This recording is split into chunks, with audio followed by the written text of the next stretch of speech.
With Amari out, how do you game plan the Knicks now? He's going smaller a little bit. Well, I mean, it just means that you have to you can't put a your four man on Carmelo. You'd like to stay away from that. I mean, if you have a typical four, now Bamute plays that for us, and he's a good matchup for Melo. But and then everything kind of filters down from there on how you're going to match up with the other guys.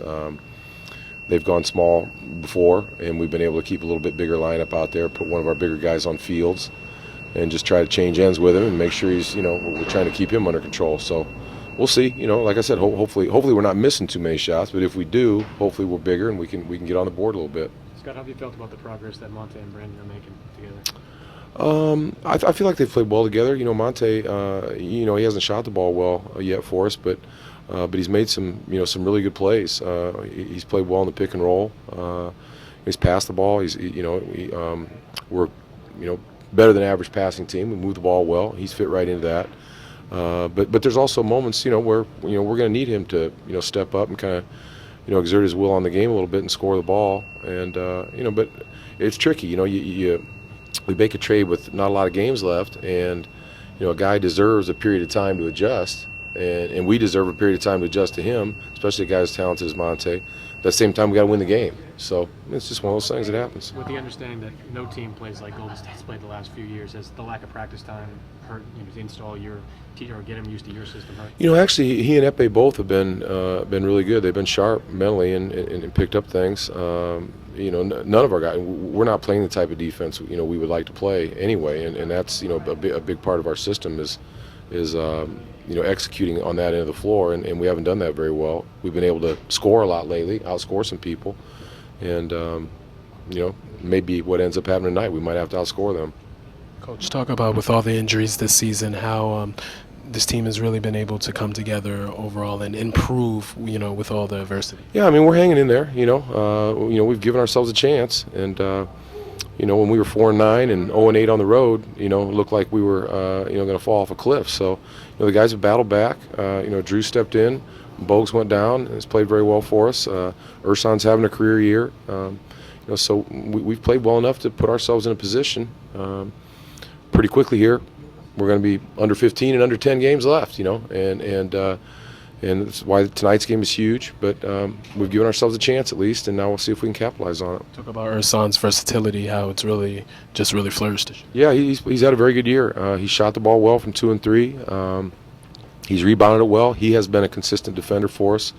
He's played with a lot of energy. He's made much better judgments this year, out around the perimeter, and we wouldn't have a chance right now if it wasn't for Ersan. He's been a big part of it. He's welcome to so much to talk about. Pre-game version of the show, the Milwaukee Bucks coming to Madison Square Garden to play the New York Knickerbockers. My pleasure to have Ekpe Udoh on the show.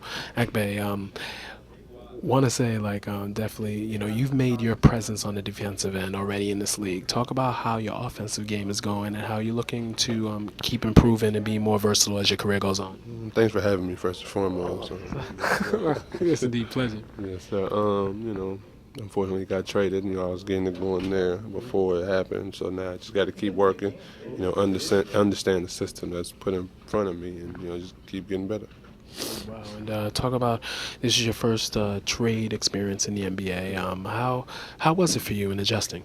It's still adjusting. It was just crazy that it happened right before the game. Right when I came off the court from pregame shooting against Sacramento. I'll probably never forget that, but that's what wasn't really, didn't know about it, had no clue, so it was tough. And how are you fitting in with your new teammates and being in the midst of a playoff race right now? Yeah, feeling good. Just getting better every day. Just learning more and more about how to play with these guys on the court. And that's what's most important, and doing what I do defensively. So the playoff race is gonna be fun. You just gotta come every night prepared. Wow. I wanted to ask you, Baylor. Tough loss to Kentucky, second Elite Eight appearance in 3 years.